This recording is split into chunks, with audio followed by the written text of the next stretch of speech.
All right, good morning, everybody. Welcome to the final workout of the week. This week is going to look a lot like last week's workout. I had a lot of good feedback about last week's workout. Plus, I liked the challenge and wanted to keep the same this week, but change up the exercises just a little bit. So, just like last week, we are broken up into 3 blocks. The first exercise of every block is timed. The rest of them are for a certain repetition count. Notice, just like last week, that the first exercise is a left and right counts. So if it's 20, you only have 10 on each side. But the remainder of the exercises do say left and right to make 1. So they're doubled. Block number 1. This time, instead of 60 seconds of a run, we're going to take 60 seconds of a skip. You can do these in place. You can take it to the driveway, down a long hallway, out the street, whatever you want, but it's just our step hop, step hop, step hop. We're going for nice big height. Make sure that you have a soft landing through the leg. No jerky straight leg landings. Take care of yourself.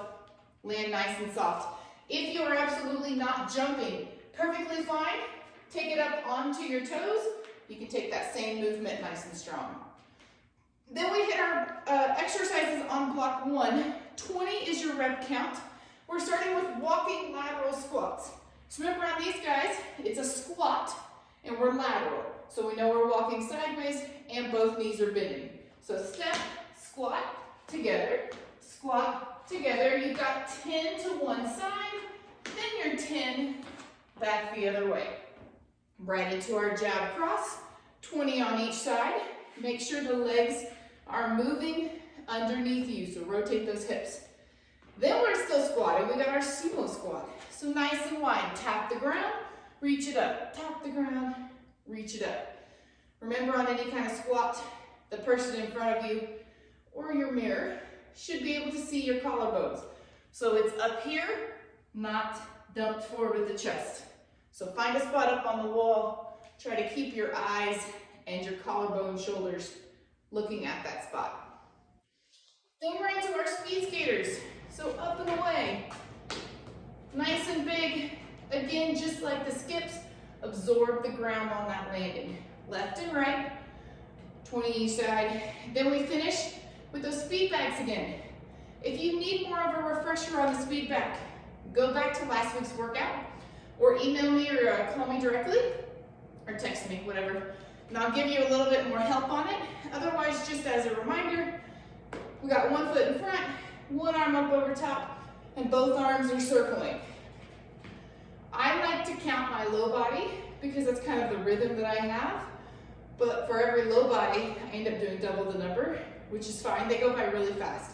So if I shift forward, I count that as 1 and then 2. So it's 1, 2, 3, 4. But you're looking for as fast as you can with those arms, shoulders pressed down into your sockets. So no short necks. Nice long neck, arms high. All of them to one side, all of them to the other side. Then we have block 2, our shuffles. So this time we got 30 seconds of the shuffle, 60 seconds, of that shuffle again. Just like we talked about last week. And for our skips, down a hallway. If you have big enough room to get at least 3 or 4 to one side before you come back. The street is great for this, or a driveway, because then at least you don't turn around every couple seconds or change directions every couple seconds. You can actually get a nice long 30 seconds to one side. If you are in the street or you are anywhere with a hard landing, a hard ground, please remember as you get tired to pick up your feet. Sometimes what happens is we start to kind of drag our legs, and when we drag that front leg, we set ourselves up for rolling to the ground. And it's not a great feeling on the outside of the hip when you hit the ground. So pick up those feet nice and high, especially your lead leg. Alrighty, then we hit our exercises. 15 is our number on this block. Reverse walking lunges. So we are going backwards. Try to keep them going backwards the whole time. It is 15 total, not left and right, just like those walking squats. So if you are absolutely not okay with doing 8 on one side and 7 on the other, just make it 16. Next, we have our uppercuts, just like last week. trying to lift up the person by their chin. You want to lift their body up the ground by pressing up through their chin. So you got to drop down in your legs to power up in front of you. 15 each side. Then we've got our sprawls. Yes, I'm evil and I have thrown sprawls into the middle of this, and it is 15. So do your best. This is probably going to be the hardest thing of the entire workout, is getting through those sprawls. Down to that squat, hop the feet out, hop them back in, and stand. If you get to a point where you cannot keep them in a row, because 15 is a big number, then walk them. Squat, step, step, step, step, stand, and back down. Speed bag to finish this round just like last round. We've got 15 on each side this time. All right, block 3, final block. We're all core again, and it will start again with that 60-second plank challenge.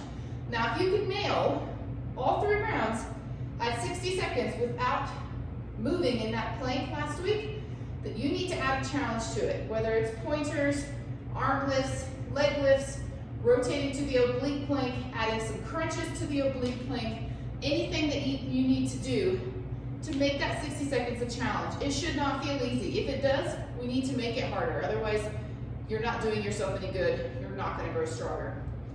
So if you need some ideas on how to make that more challenging, please reach out to me. I will help you out. I'll always help you make things harder. You know that. So then our 4 exercises on the ground are the same, with the exception of a little change on the last one. So we have our L, sit up and reach. Remember this one, we come to an L, then we reach, then all the way back down. So sit up, L, reach, then back down.